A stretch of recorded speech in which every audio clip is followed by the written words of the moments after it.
So we're back. And if we back, that means we're talking about a new nonprofit. Hello, my name is Michael Randolph, and I'm with the Center for Nonprofit and Community Development. As you know, we work with nonprofits nationally in terms of building them up to capacity. We work all over the United States.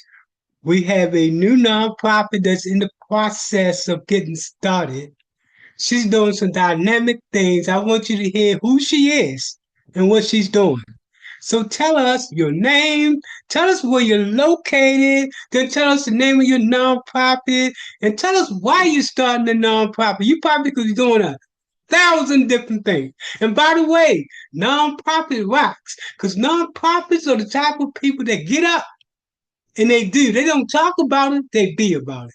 That being said, man, please introduce yourself to the nation. Oh, I didn't know that we were live. My name is Grace Ruther. I am an African immigrant living in the US. The name of my nonprofit is the Golden Oldies, Aging 50 Plus Immigrant Network. Well, where are you located? What state are you Oh, located? I'm located in Philadelphia, Pennsylvania, the East Coast. Okay, Yes. okay. So why you could be doing a million things? What led you to start the nonprofit? What was that? What you saw was wrong, and why did you create the nonprofit to make it right?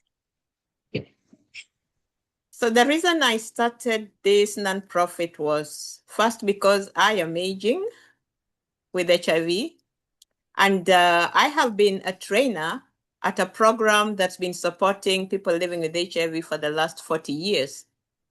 That was started before I came to the US in 1985.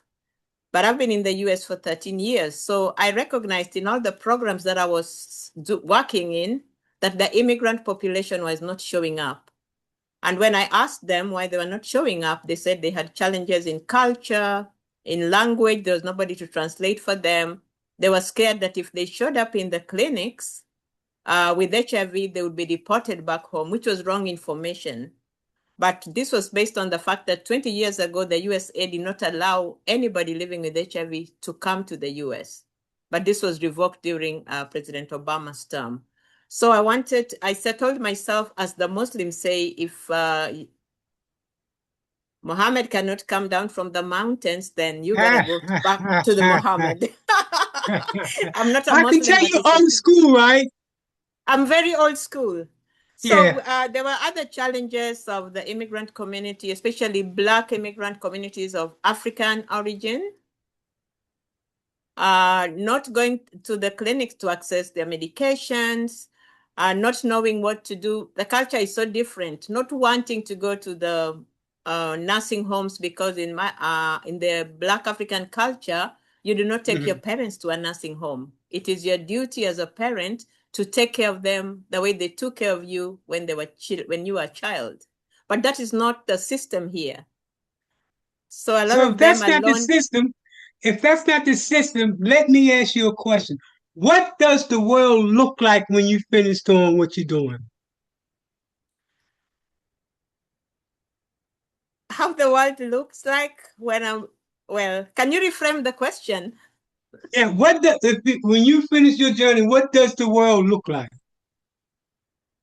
When I finish my journey, the world will look more supportive to the people aging with HIV, the immigrant There you community. go. There you They go. will be There you go. cared for, supported, There you go. educated, given There you go. resources that can make There them you go. thrive and can make them kind of understand the system and work with the system because they're in a different environment. We want to let them know that they're in a different environment from the one back home, and they got to kind of change our mindsets a little bit more so And that it can let work me for let me us. let me just say this, folks, who's listening. I know you listen from around the nation.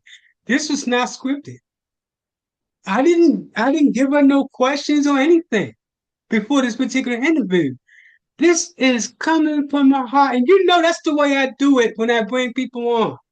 And I ask those questions, right? Because I want to see, really, are you genuine? Do you know what you're doing? That's how they sell themselves. She showed me, so I'm hoping that you also understand how serious the problem is and how money is necessary in order to solve that particular problem. So, do you have an email that a person can contact you if they want to give a donation to your organization? Yes, so I do have an email that is gojournalist2514 at gmail.com. But that is one mistake I made. Like, I did not create an email yet with the name of the organization. So Well, I after tell you watching your what, look, video, we can do this. We can do this. We can wait for you to get that email. okay, Because I'm gonna post online and then we'll put the correct email in there, right? And the reason yes. why I'm saying, because I think a lot of people are gonna be touched like I'm touched. Because we're gonna be touched enough to want to do something. And the best way to do something is that people know what's going on. That's why we provide this platform so you're speaking to the whole nation at the same time. People who share what you share. People probably say, I wish I had an organization I could donate to do exactly what you're doing. Exactly what you're doing. So before we end this presentation here, anything else you want to say? Oh, so I thought that starting the nonprofit was going to be difficult. But when I got guidance for you, I realized that it's really not as difficult as I thought. You just need to have a vision, a mission, and really know what you Yes. want to do, and that Yes. you're unique in your own way. And if you have a passion for it, you must start. You just have to start. Starting it was the main problem for me. Like I kept talking about it for a long time, but I said I have to take action. Yeah. That's the best information I could give anybody. What they say, just do it. If you find a passion and you know it's not being done, see, problems are not solved by thinking about it. Problem is solved by taking action. That's why I say nonprofit rights. These are people that decided to not do the talk, but to take the walk related to that. So, look, I really enjoyed our conversation. I'm going to talk to you some more on the other side. Anything else you want to say before we end this conversation and go on the other side of the conversation? Oh, what else do I want to say? Well. Isn't that always the way? He said, look, and then 5 minutes later, he said, now I know. But let me tell you, you did such a good job. You really did. I don't Yeah. know what more you could say because you sold it and you sold it in a really short period of time. Because whenever you want to get somebody's attention, you got to do it quick, fast, and in a hurry. And you did that tonight. Yeah, what I want to say is just be prepared. There's involving a little money involved, not too much, but be prepared. You can save. There's a fee that definitely you have to pay the state and a few things like that. So be prepared. Yes. Okay, let me see.